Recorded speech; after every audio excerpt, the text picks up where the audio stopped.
والذین یبیتون لربهم سجدا وقیاما والذین یقولون ربنا اصرف عنا عذاب جہنم ان عذابها کان غراما انها ساءت مستقرا ومقاما آمنت باللہ صدق اللہ العظیم وبلغنا رسولہ النبی الکریم ونحن علی ذلک لمن الشاہدین والشاکرین والحمد للہ رب العالمین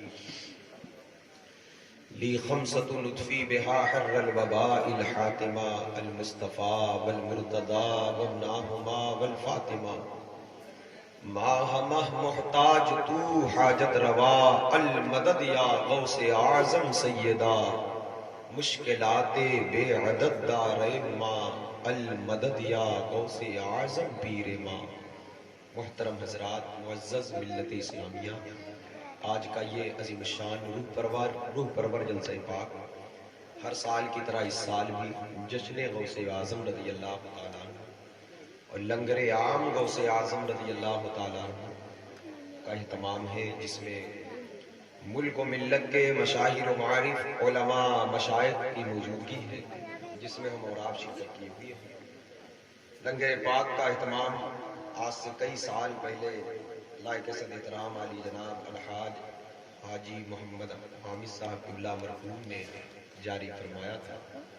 اللہ پاک ان کے قبر پر رحمت و نور، انوار و تجلیات کی بارش عطا فرمائے، ان کے درجات کو بلند فرمائے، سرکار غوث اعظم کے فیضان سے مالا مال فرمائے، حضور غوث اعظم کی توجہ سے ان کی قبر کو جنت کے باغوں میں سے ایک باغ بنائے۔ حضرات گرامی وقار، علماء کرام کی جلوہ گری ہے۔ عالی جناب لائق صد احترام حضرت علامہ مفیض الدین صاحب قبلہ تشریف فرما ہے۔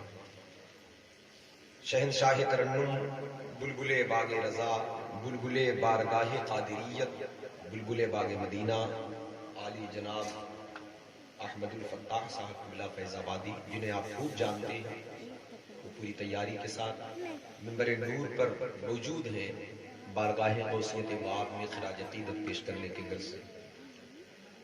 ساتھ ہی ساتھ اسیر بارگاہ غوث اعظم، عاشق سرکار غوث اعظم، غلام سرکار غوث اعظم، سچے غلام عالی جناب بابا جیلانی صاحب قبلہ، جو درویش فقیر صفت انسان ہے، غوث پاک سے بڑی محبت فرماتے ہیں، اور ان کی پرہیزگاری، ان کا تقوی، ان کی صداقت، ان کی سچائی، جو لوگ ان کے قریب رہتے ہیں وہ بخوب واقف ہیں۔ کم لوگ زمین کے اوپر ایسے نظر آتے ہیں اس دور میں۔ اللہ پاک بابا جی کو سلامت رکھے، ان کی دعاؤں سے ہم سب کو فیضیاب ہونے کی توفیق بخشے۔ مجھ سے پہلے آپ نے خطیب اہل سنت، ناشر مسلک اعلیٰ حضرت مبلغ اسلام حضرت علامہ مولانا حافظ و قاری زید رضا صاحب قبلہ مصباحی سے انتہائی نصیحت آمیز، بڑی عملی فکری گفتگو سماعت کیا۔ اللہ تعالی ہم سب کو اس پر عمل کی توفیق عطا فرمائے۔ اللہ رب العزت غوث پاک کے صدقے ہمارے معاشرے کی، ہمارے ماحول کی، ہمارے گھروں کی خرابیوں کو دور کرے، اور ہمارے سماج میں اسلامی ماحول، مذہبی نظام پیدا ہو، ہمارے بچوں کے اندر اللہ دین پیدا فرمائے، آنے والی نسلوں میں اللہ عشق رسول کو سلامت رکھے۔ میری آنے والی نسلیں تیرے عشق میں ہی مچلے، انہیں نیک تم بنانا مدنی مدینے والے۔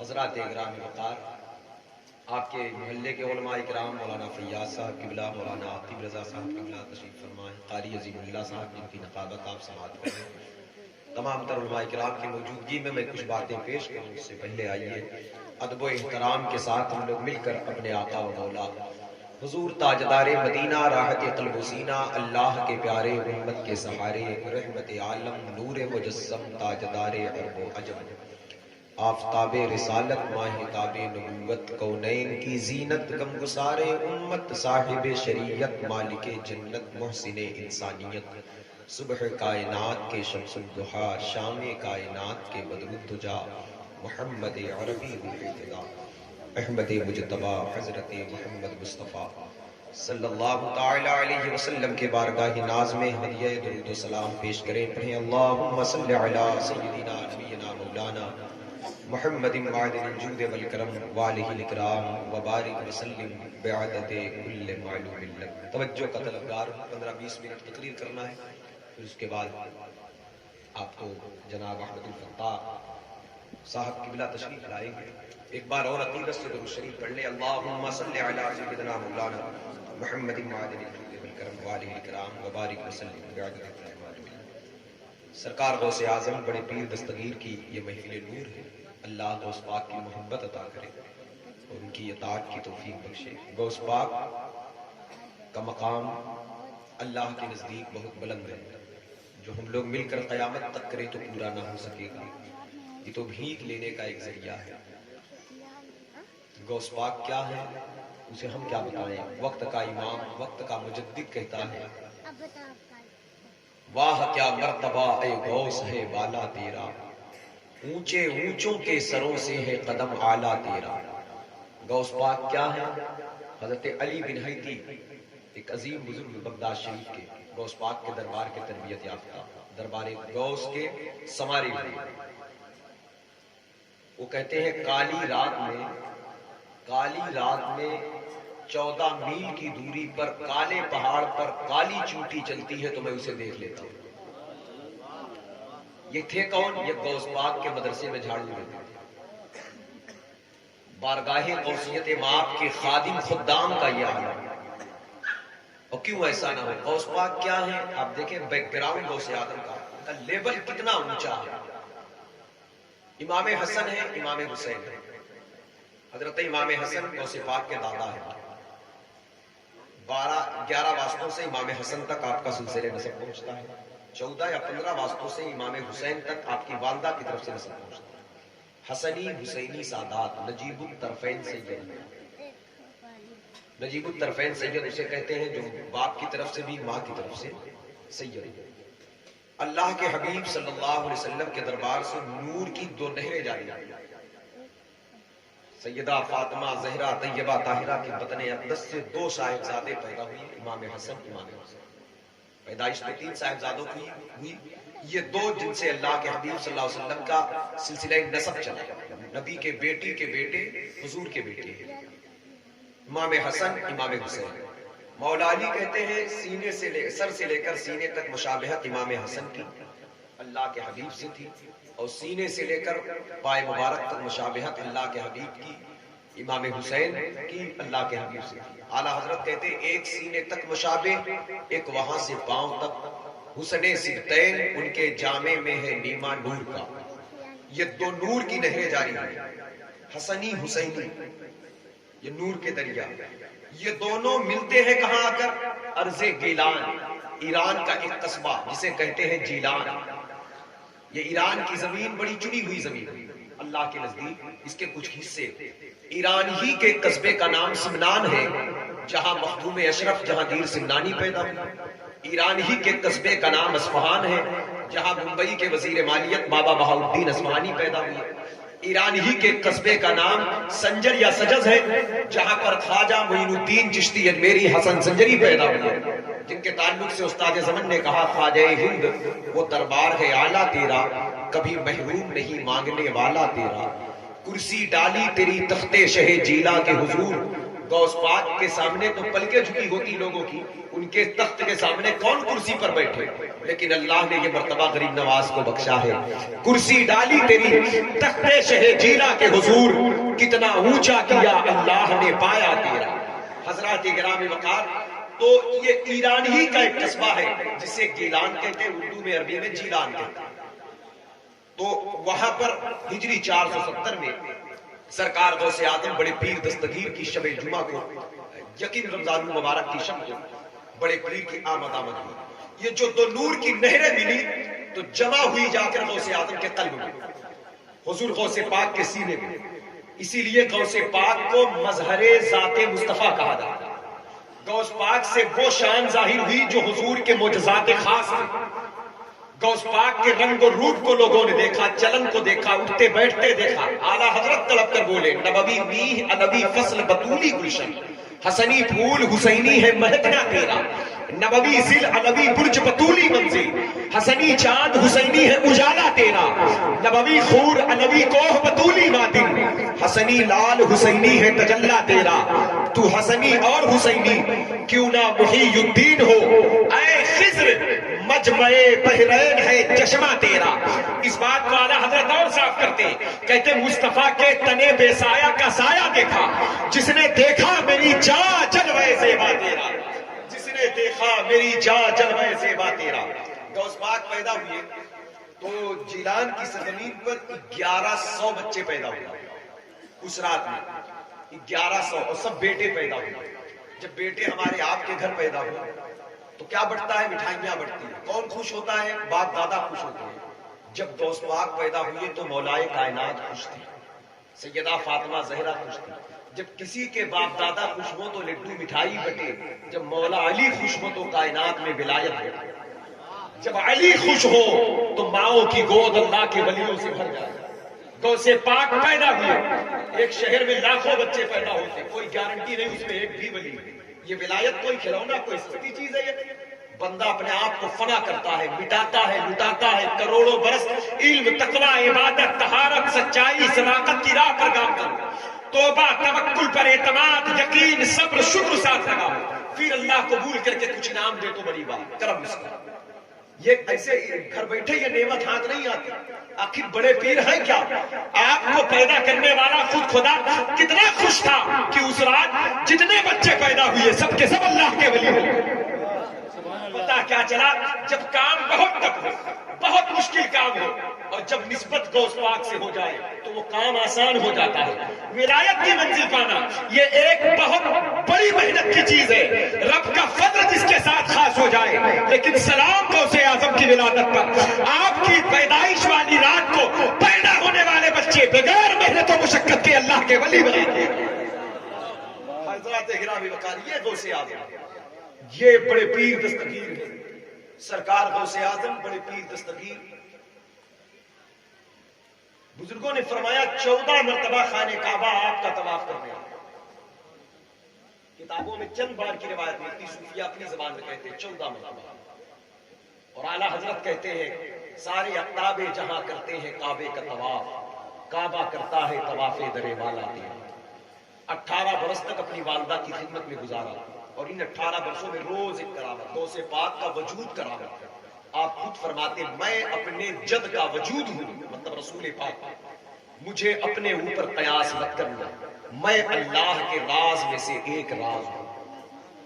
سرکار غوث اعظم بڑے پیر دستگیر رضی اللہ تعالیٰ عنہ کی ذات بابرکات، 4 برس کی عمر میں فرشتہ آپ کی نگاہوں سے بچ نہ سکا، جہاں جو فرشتے نازل ہوتے غوث اعظم ہوتے۔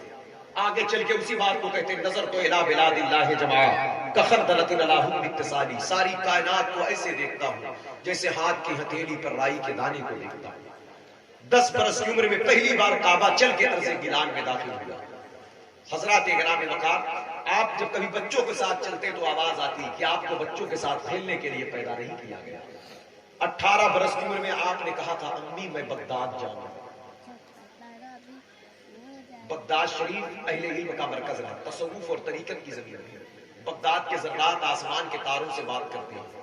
کسی قبرستان سے عالم دین گزر جائے تو حدیث پاک میں آیا قبروں کا عذاب اٹھا لیا جاتا ہے۔ جس آبادی میں ایک ولی رہتا ہو تو پھر وہاں کتنی برکتیں برستی ہیں۔ اور جس زمین وہ بغداد جو اولیاء کے لیے چن لی گئی، شام کی زمین کو انبیاء کے لیے چنا گیا تو بغداد کو اولیاء کے لیے چنا گیا۔ اسی بغداد میں ہم سب کے امام اعظم ابو حنیفہ رحمۃ اللہ علیہ، اسی بغداد میں امام شافعی نے ایک زمانے تک فتوے دیے، اسی بغداد میں امام احمد ابن حنبل نے دین کی تبلیغ و ارشاد کے لیے کوڑے بھی کھائے، صبر بھی کیا، شکر بھی کیا۔ اسی زمین نے بشر حافی کے قدم کو چوما ہے، اسی زمین پر معروف کرخی ہیں جن کے چہرے کو دیکھ کر کفار کلمہ پڑھتے تھے، اسی زمین پر بشر حافی ہیں جن کی دعاؤں سے انسانوں کی تقدیر بدلتی تھی، اسی زمین پر جنید بغدادی ہیں جن کا سلسلہ اتنا قبول ہے کہ آگے چل کے وہی سلسلہ جنید کو سلسلہ قادریہ کہا گیا۔ اسی زمین پر ابو بکر شبلی ہیں جنہیں وقت کا مجدد شیر حق کہہ رہا ہے، اسی زمین پر بلفراکوسی ہیں جن کے نام سے انسان کے گھروں میں خوشحالیاں آ جاتی ہیں، اسی زمین پر حضرت علی حسن ہنکاری ہے، اسی زمین پر منصور حلاد وہ عاشق ربانی ہے کہ جس کو جلا کر دریائے دجلہ کے حوالے کیا گیا تو راک سمٹ کر خود انسانی وجود بن کر خود باہر آ گیا۔ اسی زمین پر بہلول زادہ ہے جو چلم تماکو پر زبیدہ خاتون کو جنت عطا کرتے تھے۔ اسی زمین پر ابو الحسن نوری ہے کہ جن کو جنید بغدادی نے دیکھ کر کہا تھا ابو الحسن کے تقوی کو دیکھ کر ہمیں رشک آتا ہے۔ حضرات گرامی اسی زمین پر ابراہیم حواس ہے، اسی زمین پر امام موسیٰ کاظم کی مزار ہے جن کی مزار پر غوث اعظم ننگے پاؤں جاتے تھے۔ اہل بغداد آج بھی کہتے ہیں کہ جس کی دعا کہیں نہ قبول ہو، اہل بیت کو امام حسین کے پوتے امام جعفر صادق کے بیٹے امام موسیٰ کاظم کے روضے پر آ کر دعا کرے، ان کا ان کا دروازے کو باب مراد کہا جاتا ہے، یعنی ان کی چوکھٹ پر لوگ حاضر بات میں ہوتے ہیں، ان کی تمنائیں پہلے پوری کر دی جاتی ہے۔ اتنی بڑی زمین بغداد کی ہے، یہ میں نے چند بزرگوں کے نام لیے، لیکن اسی زمین پر امام غزالی کی فکر رہی ہے۔ امام غزالی ایک زمانے تک اسی زمین پر تصوف اور طریقت کا کام کرتے رہے، حضور کے دین کی اشاعت کرتے رہے۔ امام غزالی کی کتاب کو سرے راہ چوراہے پر آگ بھی لگائی گئی، بار بار امام غزالی پر ظلم و ستم کیا گیا۔